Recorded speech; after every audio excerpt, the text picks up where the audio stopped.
Video analysis, greaterpitching.com here. Dan, here's your 5-week video analysis of comparison video to what you did about, this is from August 11th, the top video. I couldn't find one of your first videos. It must have gotten deleted. Anyhow, I was able to use one from August 11th, and this one was just from our last lesson, so it's really not even 5 weeks. And unfortunately, in the top video, you're not really throwing this pitch, but you're going through a movement, which is actually pretty nice. But I want to take you up at the top here.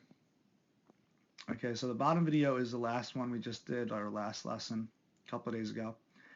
So let's take you at a leg lift here. We're just kind of driving quick. We weren't really lifting too much. Okay, so by the time you break your hands there, and the time you break your hands here, I mean, look at how much further you're off the rubber. So a few weeks ago, you were working on this movement, and I know that in the bottom video you were working more on developing a tilt so that you don't lean forward too much when you land. But that's what you have to do. You have to be able to get into this position here in the top video while keeping that tilt. Okay, so in the bottom video here, you're way too close to the rubber. You haven't gone, oops, let's change that. You haven't gotten off the rubber. You're way back, so your head's back. Definitely you're tilting, but you're just not moving forward. Not nearly as much as you are in the top video. So your first move in the top video is real good, and I like how you shift your weight first, then you break your hands, and your arms are nice and relaxed. So this is what we want to do. We just want to get a combination of what you're doing in both videos here. So we want to be able to move out like you're doing in the top video. I mean, look at how far your hip is out already, and how nice and low your hands are. Not even close to coming up yet. In the bottom video, you can tell how close you are to the rubber, and your hands are even further apart. Now, you're throwing the ball in this video down here, so obviously it's a little bit different when you have the ball in your hand and you know you're throwing it than when you're just doing a movement skill.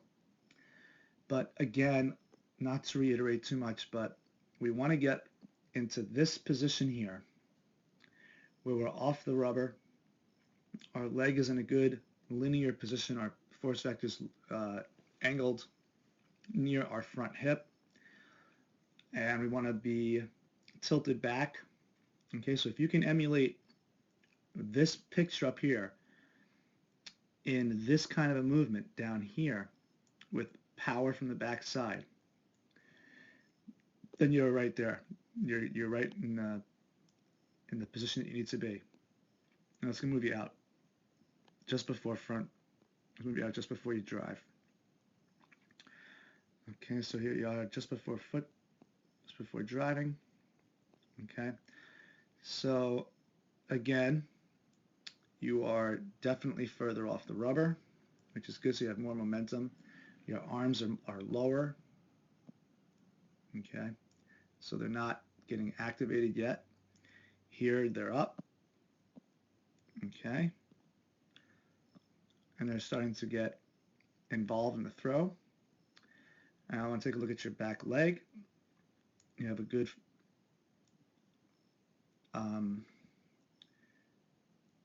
your leg is angled pretty well, although you're caving in a little bit too soon.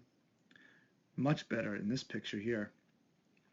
Not so much of a back leg cave-in, so I think you're going to get more force production out of your back leg here because your back knee is still in torsion, which means it's still outside. Well, it's kind of in line with the hip, but in this video you can definitely tell that there's a break there. Okay, we want that knee up here more. So in the bottom video, it looks like we're going to be able to drive harder into front foot plant. And let's see what happens here. So the top video, we put down right there. Okay, your throwing arm is in a great place. Your glove arm is in a great place. Great place to lay. And if that arm to receive forces because it's not up into throwing position yet. But the back foot, not off the rubber. Let's take a look at the bottom video. Okay, not too much of a leg drive that I thought I'd see. Your back foot is actually less off the rubber, so you didn't get as much of a kick. And let's see what happens here as we convert. So your front leg is in a good position here. Front leg is in a good position here. It's probably better in the top video. It looks like the angle is a little bit bigger. Oh man, I can't do this with this thing now.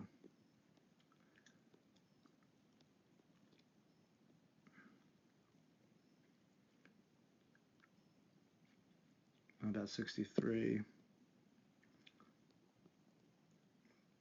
It looks like in this video you're a little bit more vertical. Yeah, you're about 75.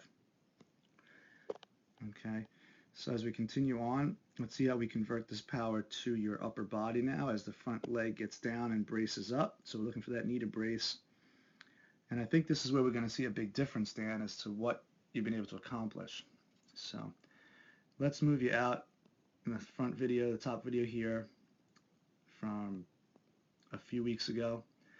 Okay, so take a look, see how your knee drifts forward and your upper body really doesn't have any reaction to the power coming from here, so it doesn't really thrust over, it just kind of leans over and down.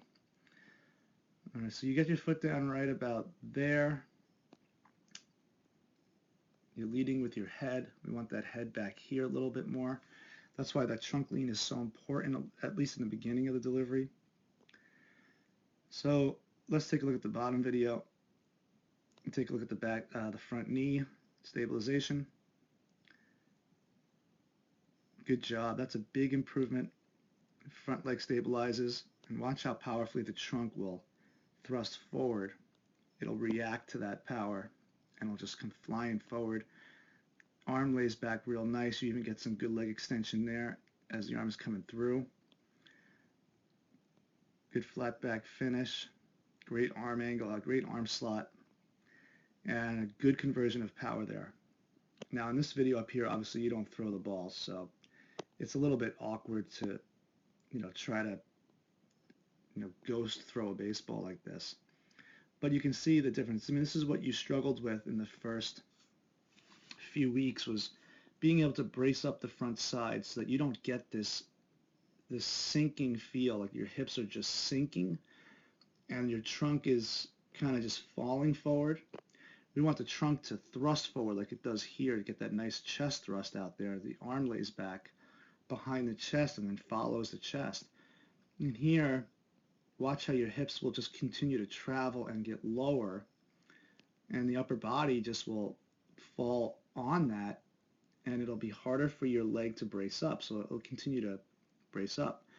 One other thing I want to show you here, which is really critical for velocity and for arm health, is your hip and shoulder separation. So hold on one sec, just had to clear that.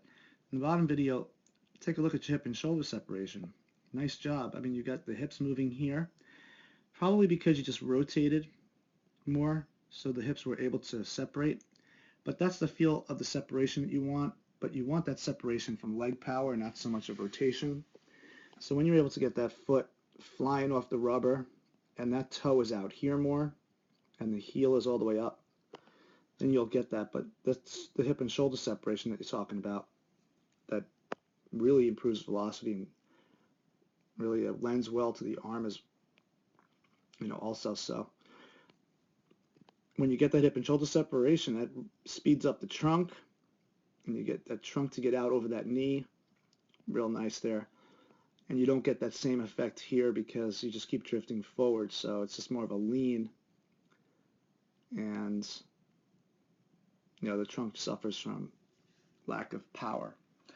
Okay, so I hope that helps you out. It was a great improvement there. If you can learn how to power both legs and try to keep that trunk vertical and that chin back and not getting into this